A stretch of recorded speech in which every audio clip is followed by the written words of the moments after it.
Assalamualaikum warahmatullahi wabarakatuh. Di sini saya akan menjelaskan materi tentang karakteristik usaha kecil dari mata kuliah Koperasi dan Usaha Kecil Menengah. Sebelum saya lanjut untuk menjelaskan materi tersebut, di sini saya akan memperkenalkan diri terlebih dahulu. Perkenalkan, nama saya Anita Melati Eriani, semester 7 dari Universitas Pamula. Baik, saya akan menjelaskan materi tentang usaha kecil. Usaha kecil adalah setiap usaha perseorangan atau badan hukum yang menjalankan kegiatan di bidang ekonomi yang dilakukan secara sederhana dengan tujuan memperoleh keuntungan dengan batasan-batasan tertentu. Usaha kecil merupakan sebutan yang sering diringkas dari usaha skala kecil yang mempunyai banyak pengertian, baik dalam makna konsep teoritis maupun konsep strategis kebijakan pembangunan.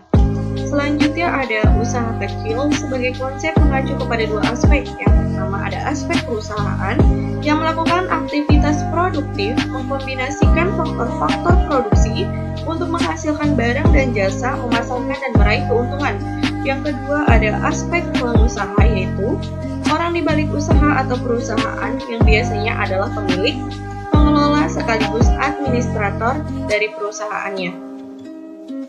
Selanjutnya, usaha kecil menurut Surat Edaran Bank Indonesia nomor 26 per 1 per UKK tanggal 29 Mei 1993 perihal kredit usaha kecil adalah usaha yang memiliki total aset maksimal 600 juta rupiah, tidak termasuk tanah dan rumah yang ditempati. Pengertian usaha kecil meliputi badan usaha perseorangan, badan usaha swasta dan koperasi sepanjang aset yang dimiliki tidak lebih dari 600 juta rupiah. Dan selanjutnya ada kriteria usaha kecil pasal 5 UU 09 tahun 1995 tentang kriteria usaha kecil yang dapat diubah dengan peraturan pemerintah, yaitu yang pertama memiliki kekayaan bersih paling banyak 200 juta rupiah, tidak termasuk tanah dan bangunan tempat usaha. Yang kedua memiliki hasil penjualan tahunan paling banyak 1 miliar rupiah. Yang ketiga milik warga negara Indonesia. Yang keempat berdiri sendiri, bukan merupakan anak perusahaan atau cabang perusahaan yang dimiliki dan dikuasai baik langsung maupun tidak langsung dengan usaha menengah atau besar. Yang terakhir berbentuk usaha perseorangan, badan usaha yang tidak berbadan hukum atau badan usaha yang berbadan hukum termasuk koperasi. Selanjutnya, kriteria usaha kecil menurut instansi atau departemen terdiri dari yang pertama pendekatan tenaga kerja menurut BPJS, yang kedua pendekatan omset Departemen Keuangan, yang ketiga pendekatan aset Kamar Dagang dan Industri, yang terakhir ada pendekatan Bank Indonesia. Selanjutnya ada karakteristik usaha kecil. Suatu usaha dapat dikategorikan sebagai usaha kecil bila mana yang pertama ada manajemen independen, di mana pemilik sekaligus sebagai manajer. Yang kedua, sumber modal kerja berasal dari pemilik usaha. Yang ketiga, beroperasi di tingkat lokal. Yang terakhir, ukuran usaha relatif lebih kecil dibandingkan usaha lainnya. Selanjutnya, menurut hasil studi Lembaga Manajemen Fakultas Ekonomi Universitas Indonesia menunjukkan bahwa di Indonesia kriteria usaha kecil itu sangat berbeda-beda, tergantung pada fokus permasalahan yang dituju dan intisari yang berkaitan dengan sektor usaha kecil. Dan secara umum, sektor usaha kecil memiliki karakteristik sebagai berikut. Yang pertama, sistem pembukuan yang relatif sederhana cenderung tidak mengikuti kaidah administrasi pembukuan standar. Yang kedua, margin usaha yang cenderung tipis dan persaingan yang cukup tinggi. Yang ketiga, modal terbatas. Dan yang keempat, pengalaman dalam mengelola manajerial masih terbatas. Dan yang terakhir, ada skala ekonomi yang terlalu kecil sehingga sulit menekan biaya. Selanjutnya ada UKM di Indonesia mempunyai peranan penting sebagai penopang perekonomian. Penggerak utama perekonomian di Indonesia selama ini pada dasarnya adalah sektor UKM. Dan berkaitan dengan hal ini, setidaknya terdapat beberapa fungsi utama sektor UKM dalam menggerakkan ekonomi Indonesia, yaitu yang pertama adalah sebagai penyedia lapangan kerja bagi jutaan orang yang tidak tertampung di sektor formal, sebagai sumber penghasil devisa negara melalui ekspor berbagai jenis produk, mempunyai kontribusi terhadap pembentukan produk domestik bruto biasa disebut dengan PDB.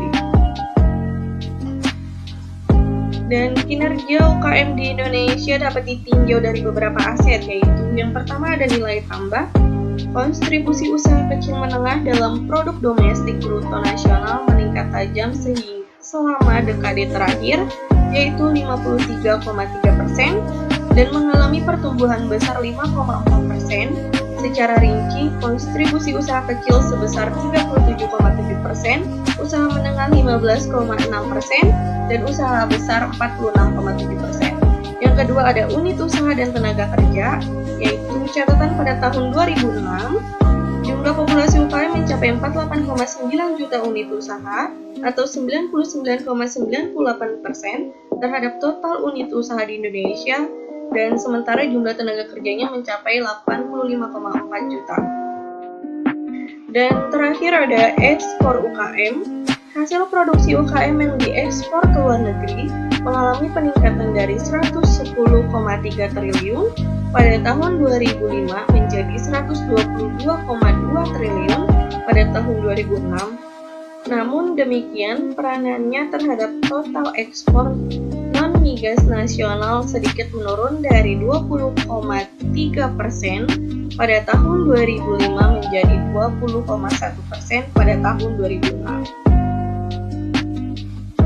Nah, UKM di Indonesia dapat bertahan di masa krisis ekonomi disebabkan oleh 4 hal, yaitu yang pertama, sebagian UKM menghasilkan barang-barang konsumsi khususnya yang tidak tahan lama. Yang kedua, mayoritas UKM lebih mengandalkan pada non-banking financing dalam aspek pendanaan usaha. Yang ketiga, pada umumnya UKM melakukan spesialisasi produk yang ketat dalam arti hanya memproduksi barang atau jasa tertentu saja. Yang terakhir, terbentuknya UKM baru sebagai akibat dari banyaknya pemutusan hubungan kerja di sektor formal.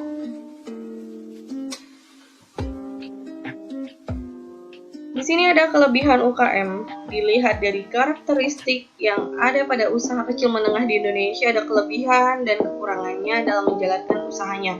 Dan adapun kelebihan dari UKM adalah pemilik mengelola secara mandiri dan bebas waktu. Pemilik bebas ingin menggunakan waktunya kapan saja untuk mengelola perusahaannya. Selanjutnya, fleksibel terhadap bentuk fluktuasi jangka pendek, namun tidak memiliki rencana untuk jangka panjang. Yang terakhir, bebas menentukan harga produksi atas barang dan jasa. Dalam usaha kecil ini, pemilik dibebaskan untuk menentukan berapa harga produksi atas barang atau jasanya. Selanjutnya ada kelemahan UKM. Dilihat dari karakteristik yang ada pada usaha kecil menengah di Indonesia, ada kelebihan dan kekurangannya dalam menjalankan usahanya. Dan adapun kelemahan UKM yaitu sering terjadi mismanagement dan ketidakpedulian pengelola terhadap prinsip-prinsip manajerial. Hal ini dikarenakan seorang pemilik yang merangkap posisi manajerial di perusahaannya.